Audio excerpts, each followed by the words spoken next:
Hello there and welcome to the video. Today we're going to take a little bit of a direction change, and instead of playing through Doom, I'm going to take a little bit of an analytical approach. So if you watch several videos on my channel, you probably know I like to do like reality or no damage runs. Whilst I was doing them, I had the thought of, how long could you go without taking any damage if you simply stayed still at the start of a level? So I thought, why not do Ultimate Doom and do a little chart of, first of all, for a hot start, when you first take damage, and also, your time of death for a hot start as well. So rules I set myself were, a hot start would be, first of all, if you either, just started a level like your normal Doom's hot start and already had enemies chasing you down. To make it a bit more interesting, there are some levels in Doom, Ultimate Doom here, which we're looking at, where if you fired a shot, you'd wake something up around a corner. So I kind of included those. I know it's really like a warm start, I guess, but it does give us a little bit more data in the graph. So you can ignore those if you like, if you don't count those as a proper hot start. When I have fired a shot, I've fired it on the very first opportunity of booting up the level.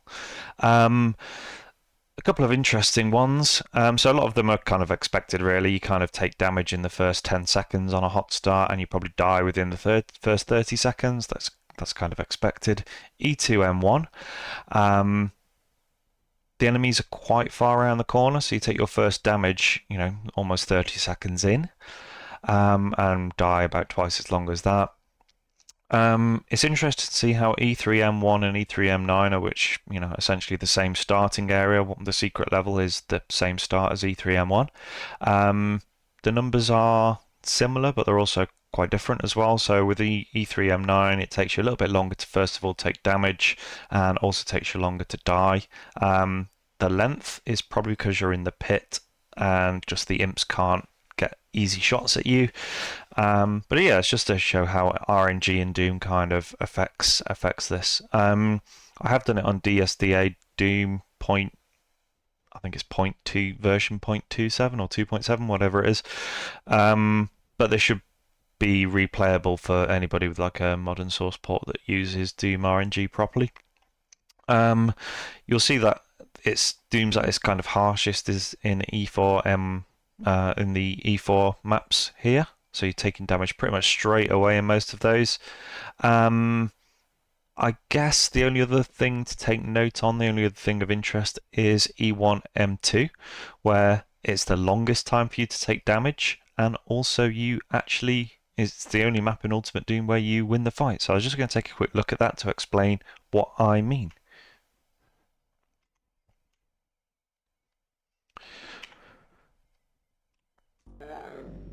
So if we start this, me turning doesn't affect the RNG. If I were to do anything like fire or anything, that would. But we have two zombie men at the start. They have a little fight amongst themselves. The victor then decides to take you on, and has a lot of trouble hitting you. So it's quite comical watching this. For the first time he hits you is actually after several attempted shots from a few meters away.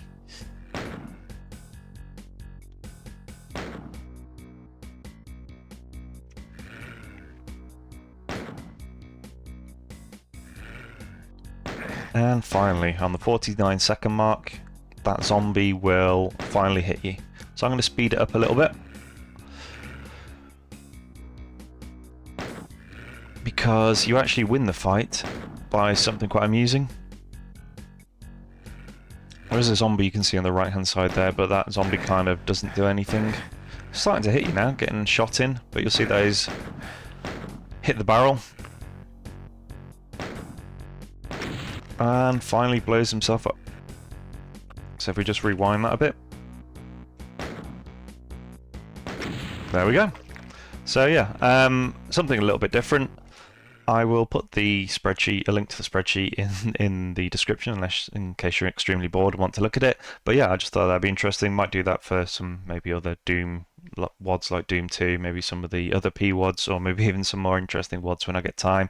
I just thought it'd be an interesting thing to do. Let me know if you want to see any more of this in the future, or if you never want to see anything like this ever again. So yeah, thank you for watching. Hope that was interesting, and goodbye.